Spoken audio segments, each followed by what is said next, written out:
So it's over the border to Germany for stage 11. The Bayerische Wald stage is the shortest proper test of the rally at just under 12 kilometres and probably the most technical one, where some of the forest sections could see some dirty bits under the trees.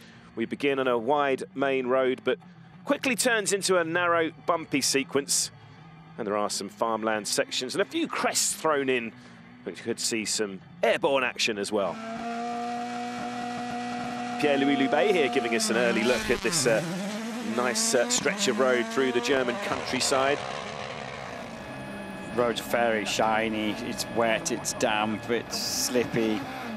We were expecting it to potentially be drier today than it was yesterday, but it rained so much yesterday around the whole region. That's why it's still wet. I think there was a bit of overnight rain as well, maybe in places. Yeah, you can see, isn't it? It really is shiny. Yeah, in places. That's awful stuff. That's oh, it's so tricky.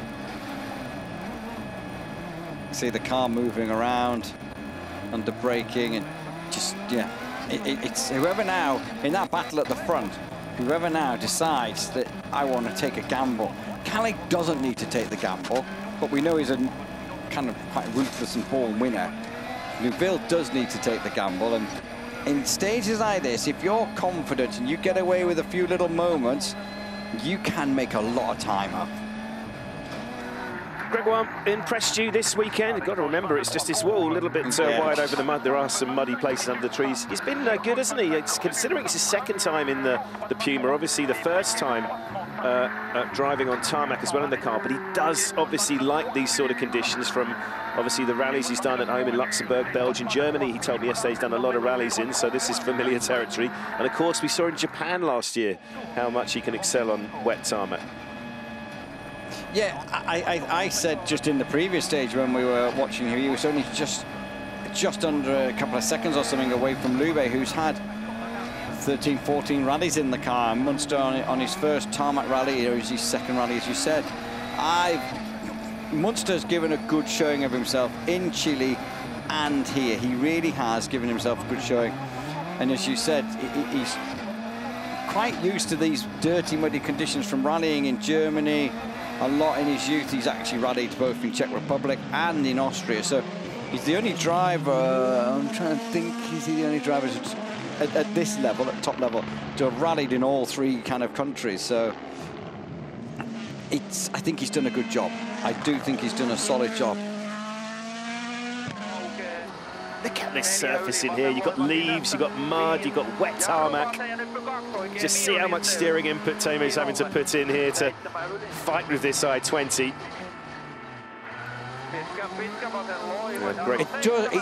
The word fight is, he seems to be really hustling the car.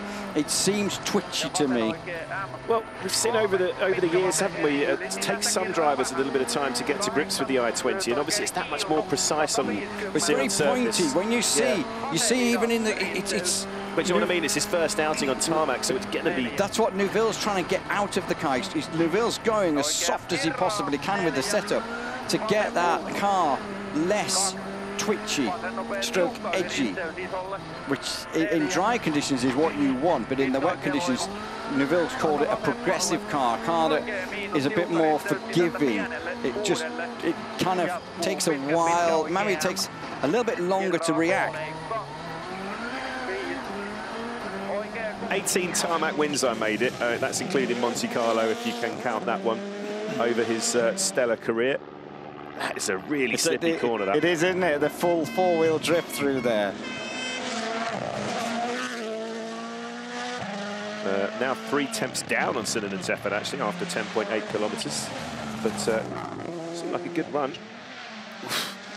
I mean, again, he mentioned last night, you know, he said it was almost frustrating to start to claw his way up the leaderboard because he's back in the mid-pack again in the road position. He's kind of he's in the same kind of place, isn't he? Yeah, he's like, at least if I'd had a bad day, I could have started out front. But anyway, 9 tenths slower than Teemu in there.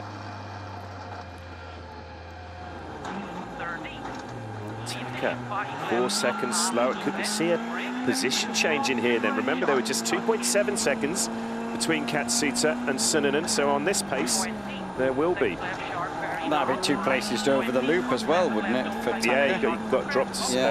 Dropped down by Ogier this morning already. That's quite true. By his teammate.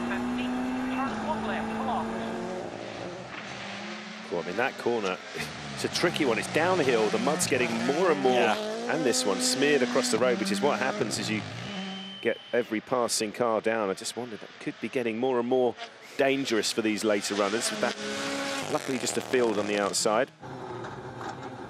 I'd call it trickier rather than dangerous, as you say, because there's a big field on the outside. Yeah. Well, dangerous in terms of losing time. I mean. Well, okay, yeah.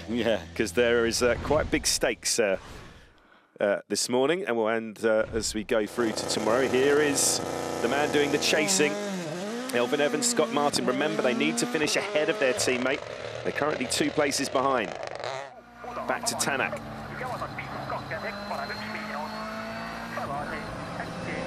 Taka, tell us, how demanding was this one and how pleased are you with what you did in there?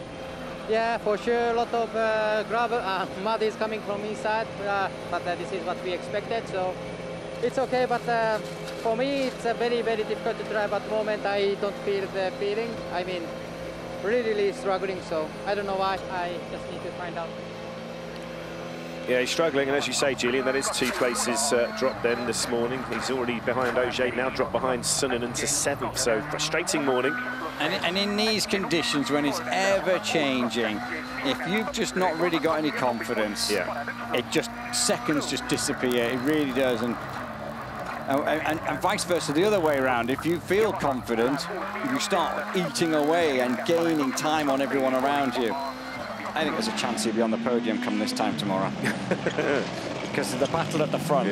I just think someone might just It is one of those events, isn't it, when you think, oh, especially after the previous stage, you just think, oh, on these conditions, at that sort of pace, with this sort of pressure, something's got to give. But let's hope it doesn't, Julian.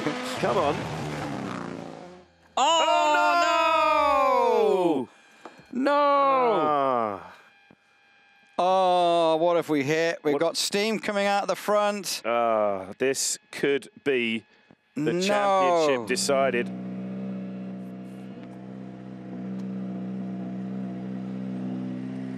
Okay, Oid, I've just had news that Evans has gone off. You're 2.6 off the pace in here. How does it compare to the other stages? It was more tricky, and we lost the hybrid on the previous one, and with the slick it was a bit challenging, but I would say we definitely did better than I expected, so not too bad in the end. Looks like you could be climbing up into a podium position after this one. Let's see. Seb pushing from behind as well, so we definitely can't rest, so we need to be better on the next loop. So dramatic scenes here. We've crossed the border into Germany, and it looks like Elfyn Evans' championship hopes are done right here. You can see that. Let's take another look at this then, Julian. Let's just watch. Oh, so simple. And you can see from the aerial shot that he's taken out somebody's barn there. Shed door. Yeah, I mean, it's... well, I don't like to call it... What I don't understand... I don't like to call it commentator's curse, Julian, but you just said moments ago something's going to happen. We've gone in right on the edge of that building. That's damaged the radiator, but I don't understand why we can't move it any further forward. Because has it damaged any suspension or something? I can't understand. We're close to the wall. Can't understand how we can't, or why we can't move forward. When you try to turn it around to get it going again, it just won't really move. So is there some wheel? Is there wheel damage somewhere? Suspension damage somewhere? We're coming up towards it here. I mean, it's always the danger, and we've seen it. Yeah, it's just up here at the top of the hill. Yeah. There they are, Elfyn. I mean, it's every incident we've seen over the last couple of days. It's just caused. It's just the grip level. Nothing, was it? So difficult to judge, and you know, you just ever so slightly too quick, you lose that grip, and it was just, they were passengers, weren't they? You just careered off to the left of the road, and yeah, obviously some damage. Rovanperä drops this now. I mean, he deserves a bit of a spanking, doesn't he? You know what I mean? Anyway, kind of like it's absolutely. I mean, it already was his to lose. He's the man out front, but now that job so much easier. And just what a disaster for Elfyn Evans. He was doing his best to keep the pressure on. He won't know it yet, Calais. Well, I'm not sure, because they can send safety messages to the crew. I can't work out whether he would have actually started the stage when we got the message in that Evans had stopped. Just not the way you want to see titles decided. And Julian, you had said moments before, and I mean moments before, Oid Tanak could end up on the podium. And the next shot we saw was Evans with his back of his car in a barn. But it's what happens in our sport. And I mean, it always was going to be a huge challenge this weekend. They knew that. You can see the mud on the road, the dampness of the road, grit levels so difficult to predict. It's that ever-present balance of risk over reward, and if you just take it that one step too far, it can be over in an instant. As things stand, it is going to be a second world title for Rovanperä, and you've got to feel for Elfyn and Scott. They'll be absolutely devastated up there, and probably getting their credit cards out to a farmer to pay for that barn door as well. Yeah. Thierry Neuville, meanwhile, completes 2.3 seconds quicker than that. It's a really good run from Suninen in there. Well, both the Hyundais in here. He's only got now, he was hoping that Evans would put pressure on Rovanperä as well in that battle at the front. He's now on his own in that fight. Drama here then, over the border in Germany. Let's hear from Thierry.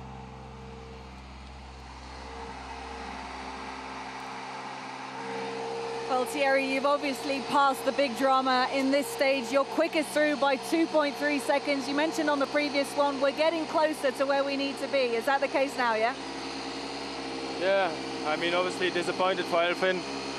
His championship hopes obviously gone now, but that's rallying. Yeah, very tricky stage, very, very tricky stage. Probably the most demanding of the loop. We did what we could. We just had a bit of a surprise because we didn't get any warning from the team that Elfyn went off. So when I arrived there in the fastest corner on the braking, I really was surprised, and yeah, a bit of a shock. This is now Calais. Look at the what? Calais 16 down. That's a position change. What's Rovanperä done? 16 and a half down. Well, unless he's yeah. I mean, obviously now, I mean, I was just about to say, I wouldn't be surprised if Calais drops back, but he seems like not dropping now. back by 16 and a half. No, you're right. Wow. I mean, it's all go. I mean, that'll be sickening for Evans now if he looks at if there's any sort of issue here, or maybe another. I know we saw in the previous stage he'd already had an almost moment into the trees. Just a message in. Evans went off 90 seconds before Calais started the stage. So it's whether Calais got the message into the system that before he started that Evans had gone off, I don't know. Doesn't really matter. Why is Calais Rovanperä down by 16 and a half seconds? That's a lead change. It's there, it's within reach. You can almost taste the champagne, but you've still got to get this car to the finish line. So is this just a reaction to the overwhelming sensation? I'm not sure if he's in stage mode. They don't normally have the headlights on when they're in stage mode. Well, we're about to find out. So 22 seconds dropped. As you say, Julian, that is a lead change. Thierry back into the top spot, which he was, remember, on Thursday. You see, but now his headlights are off now. Normally it's the other way around. Well, let's find out. Yeah. The speculation is over. But what has changed is that he had one hand on the trophy. He's now got all but two hands on the trophy and about to step on the podium, but still got to get to the finish.